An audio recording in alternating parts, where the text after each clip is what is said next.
여러분 주변에도 이런 분이 계실 겁니다. 누구에게나 상냥하고 어떤 부탁도 정중하게 거절하거나 혹은 기쁘게 들어주며 단 한 번도 화를 내는 모습을 본 적이 없는 사람. 그들과 함께 있으면 편안합니다. 세련된 매너와 적절한 유머, 그리고 선을 지키는 태도까지. 소위 말하는 사회적 지능이 최고조에 달한 사람처럼 보이죠. 하지만 이상하게도 시간이 흐를수록 묘한 이질감이 느껴집니다. 그와 수개월 혹은 수년을 알고 지냈는데도 정작 그가 무엇을 좋아하는지, 어떤 고민을 하는지, 그의 진짜 얼굴은 무엇인지 전혀 알 수 없다는 사실을 깨닫는 순간 말이죠. 분명 물리적으로는 가까이 있는데 심리적으로는 수천 킬로미터 떨어져 있는 듯한 기분. 마치 아주 정교하게 세공된 차가운 유리병 너머의 사람을 보고 있는 것 같습니다. 오늘 우리는 이 친절한 이방인들의 내면을 들여다보려 합니다. 그들이 왜 그토록 완벽한 친절을 유지하는지, 그리고 그 미소 뒤에 숨겨진 서늘한 불신과 강박적인 자기방어의 실체는 무엇인지 심리학의 시선으로 분석해 보겠습니다. 이 영상을 다 보고 나면 여러분은 그들의 친절이 호의가 아니라 생존 전략이었음을 이해하게 될 것입니다. 심리학에는 반동 형성이라는 개념이 있습니다. 자신이 수용하기 어려운 무의식적 소망이나 충동을 정반대의 행동으로 나타내는 방어 기제죠. 하지만 선을 넘지 않는 친절함을 가진 사람들의 경우는 조금 더 복잡합니다. 이들에게 친절은 타인을 환영하기 위한 레드카펫이 아니라 타인의 접근을 막기 위해 설치한 최첨단 보안 시스템에 가깝습니다. 왜 그럴까요? 대답은 의외로 간단합니다. 사람이 무섭기 때문입니다. 이들은 인간관계를 기본적으로 위험한 것으로 규정합니다. 누군가와 깊어지면 내 치부를 들키게 되고 약점이 잡히면 결국 상처받거나 이용당할 것이라는 강한 불신이 무의식 깊은 곳에 자리 잡고 있습니다. 그렇다고 해서 대놓고 사람을 멀리하자니 사회적 비난이나 외로움이 두렵습니다. 여기서 이들의 천재적인 전략이 나옵니다. 바로 과잉 친절입니다. 상대방에게 결점 없는 호의를 베품으로써 상대가 나에게 불만을 갖거나 공격할 빌미를 아예 차단해버리는 것이죠. 내가 먼저 완벽하게 잘해주면 상대는 나를 비난할 수 없습니다. 동시에 내가 먼저 일정한 거리를 유지하며 친절하게 대하면 상대방도 감히 내 사적인 영역으로 무례하게 들어오지 못합니다. 즉, 이들의 매너는 상대방을 존중해서가 아니라 나를 보호하기 위해 상대방을 박제해두는 방식인 셈입니다. 이들의 철저한 선긋기는 어느 날 갑자기 생겨난 것이 아닙니다. 심리학자들은 이러한 행동의 뿌리를 어린 시절의 부적절한 애착관계나 조기 성숙에서 찾곤 합니다. 어린 시절, 감정적으로 불안정한 부모 밑에서 자랐거나 자신이 완벽한 모습을 보일 때만 사랑받았던 경험이 있는 아이들은 일찌감치 깨닫습니다. 나의 부정적인 감정, 슬픔, 화, 짜증을 드러내면 버림받거나 상황이 악화된다는 사실을요.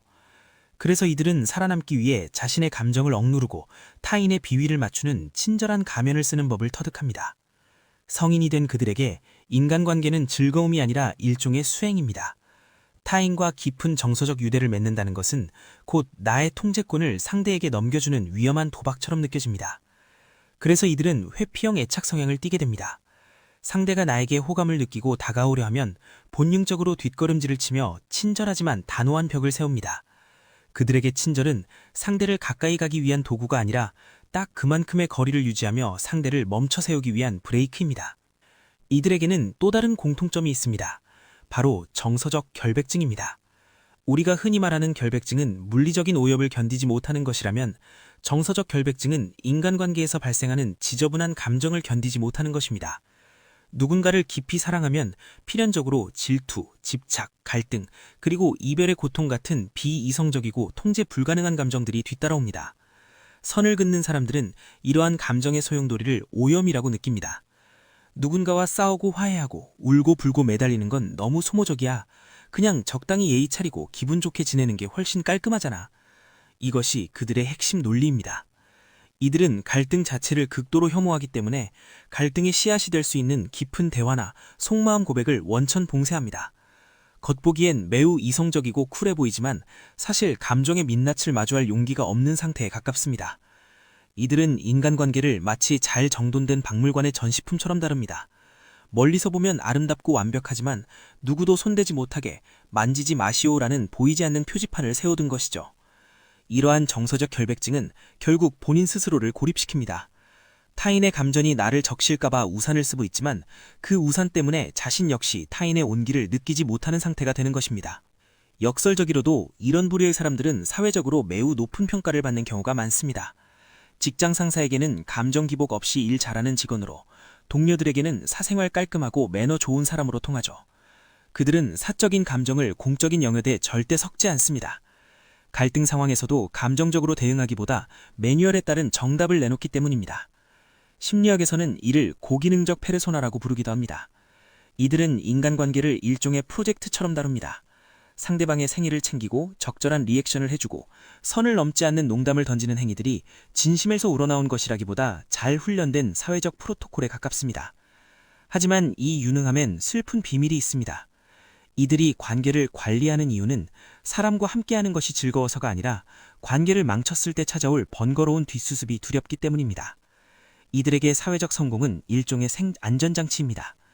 내가 이만큼 완벽하고 친절한 사람인데 누가 나를 비난하거나 함부로 대하겠어? 라는 무의식적 계산이 깔려 있는 것이죠. 결국 그들의 유능함은 타인과 연결되기 위한 손길이 아니라 타인의 비난으로부터 도망치기 위한 질주에 가깝습니다. 그렇다면 이들의 퇴근 후 모습은 어떨까요? 낮 동안 세상에서 가장 상냥했던 사람은 현관문을 닫는 순간 마치 전원이 꺼진 로봇처럼 주저앉습니다. 심리학에서는 이를 자기 모니터링의 과부하라고 설명합니다. 타인에게 완벽한 모습을 보이기 위해 24시간 내내 자신의 표정, 말투, 행동을 검열하느라 모든 에너지를 소진해버린 것이죠. 이들에겐 친절은 엄청난 에너지가 드는 고강도 노동입니다. 그래서 이들은 혼자 있을 때 극도로 폐쇄적인 성향을 보입니다. 누군가에게 연락이 오는 것조차 또 다른 연기를 시작해야 한다는 신호로 받아들여 공포를 느끼기도 합니다. 가장 큰 비극은 이들이 느끼는 본질적인 소외감입니다. 모두가 그들의 친절함을 칭찬하지만 정작 본인은 알고 있습니다. 사람들이 사랑하는 것은 나의 가면이지 가면 뒤에 숨은 나의 진짜 나가 아니라는 사실을요. 내가 만약 오늘처럼 웃지 않는다면, 내가 만약 실수를 하거나 화를 낸다면 이 사람들은 모두 떠나가겠지 라는 안불안감이 이들을 더욱 견고한 친절 속에 가둬버립니다. 그들은 수많은 사람에게 둘러싸여 박수를 받으면서도 정작 무대 위에서 혼자 고립된 광대와 같은 심정으로 살아갑니다. 타인과 맺는 수만 가지 관계 중 단 하나도 자신의 민낯을 투영하지 못할 때 인간은 가장 깊은 공허함을 느낍니다. 이들이 세상을 바라보는 렌즈, 즉 내적 스키마를 들여다보면 그 뿌리 깊은 불신이 드러납니다. 심리학자 제프리 영은 이를 결함/수치심 스키마 혹은 불신/학대 스키마로 설명합니다. 이들은 무의식적으로 타인을 두 가지 분류 중 하나로 봅니다. 나를 이용할 사람 혹은 나를 실명시킬 사람. 이들에게 인간관계는 상호작용이 아니라 방어전입니다. 내가 100을 주면 상대는 당연히 100을 돌려주지 않을 것이고 오히려 내가 준 100을 무기로 삼아 나를 휘두를 것이라 믿습니다. 그래서 이들은 먼저 100을 선제적으로 베풀어버립니다. 내가 이만큼 너에게 정성을 다했으니 너는 나에게 해를 끼쳐서는 안 된다 라는 일종의 묵시적인 계약을 강요하는 것이죠. 이들에게 친절은 순수한 호의가 아니라 상대방의 공격성을 사전에 무력화시키기 위한 심리적인 뇌물에 가깝습니다. 타인을 신뢰하지 못하기 때문에 역설적으로 가장 신뢰받을 만한 사람의 모습을 연기하는 것입니다. 이들의 가장 무서운 점은 갈등이 발생했을 때 나타납니다. 보통의 관계에서는 서운함을 토로하고 싸우고 화해하며 선의 높낮이를 조절합니다. 하지만 선을 넘지 않는 친절한 사람들에게 두 번째 기회는 없습니다. 이들은 상대방이 자신의 보이지 않는 선을 한 번이라도 침범하는 순간 겉으로는 여전히 미소 짓지만 속으로는 이미 그 사람을 자신의 인생에서 삭제합니다. 이를 심리학에서는 정서적 철회라고 부릅니다. 싸우지 않습니다. 싸움은 에너지 소모이며 내 밑바닥을 보여주는 행위이기 때문입니다. 설명하지 않습니다.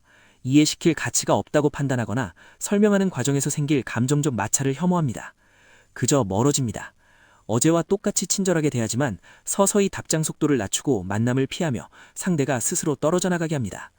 상대방 입장에선 어제까지 그렇게 친절하던 사람이 왜? 라며 당혹스럽지만 이들에게는 그것이 갑작스런 변심이 아닙니다. 오래전부터 쌓아온 불신의 데이터가 임계점을 넘긴 결과일 뿐이죠. 이들의 손절은 단호하고 정중하며 그래서 더 잔인합니다.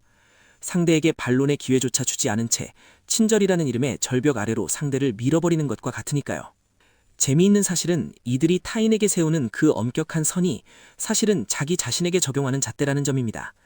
이들은 자신이 완벽하지 않으면 사랑받을 자격이 없다고 믿기 때문에 타인 역시 조금이라도 선을 넘거나 실수를 하면 견디지 못합니다. 결국 이들은 타인을 있는 그대로의 인간으로 보지 못하고 자신의 불안을 투사하는 대상으로 보게 됩니다. 저 사람도 분명 나처럼 가면을 쓰고 있겠지? 저 친절 뒤에는 어떤 꿍꿍이가 있을까? 라며 끊임없이 상대를 의심합니다.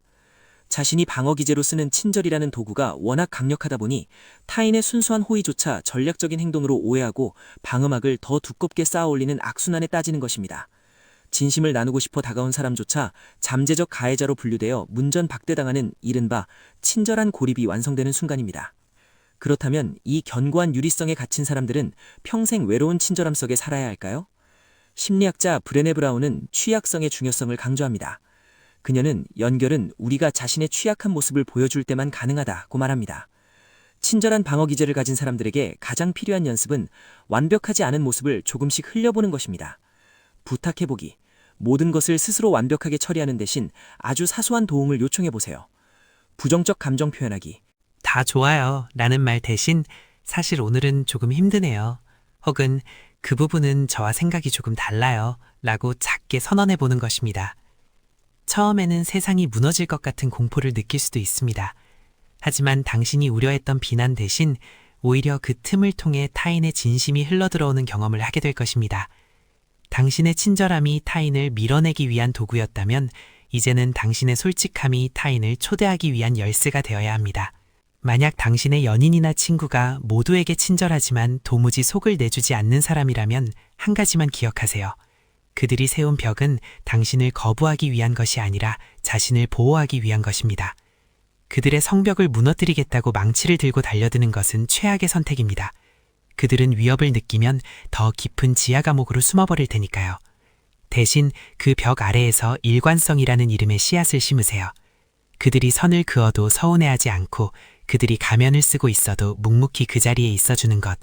네가 완벽하지 않아도 심지어 네가 나에게 친절하지 않은 순간에도 나는 떠나지 않아 라는 확신을 주는 것만이 그들의 방어 기제를 녹일 수 있는 유일한 방법입니다. 오늘 우리는 모두에게 친절하지만 누구에게도 곁을 내주지 않는 사람들의 실록을 함께 읽어보았습니다. 이들의 친절은 한때 거친 세상으로부터 자신을 지켜준 고마운 갑옷이었습니다. 하지만 시간이 흘러 몸이 커지면 갑옷은 몸을 조이는 쇠창살이 되기도 합니다. 과거에 당신을 지켜주었던 그 방어 기제가 이제는 당신을 외롭게 만들고 있다면 이제는 그 갑옷을 조금씩 벗어던질 때가 된 것일지도 모릅니다. 누구에게나 친절할 필요는 없습니다. 모든 사람에게 사랑받을 필요도 없죠. 진정한 관계는 100명의 지인보다 나의 못난 모습까지 온전히 보여줄 수 있는 단 한 사람과의 연결에서 시작됩니다. 선 너머의 세상은 당신이 생각하는 것만큼 위험하지 않을 수도 있습니다. 그곳에는 당신의 친절한 가면이 아닌 당신의 서툰 진심을 기다리는 사람들이 분명히 존재하니까요. 오늘 영상이 당신의 견고한 유리벽에 아주 작은 금이라도 낼 수 있었다면 좋겠습니다. 그 틈 사이로 비치는 햇살이 당신의 내일을 조금 더 따뜻하게 만들기를 바랍니다. 여러분의 마음속에도 넘지 못한 선이 있나요? 댓글로 여러분의 이야기를 들려주세요. 긴 시간 함께 해주셔서 감사합니다. 본성탐구소였습니다.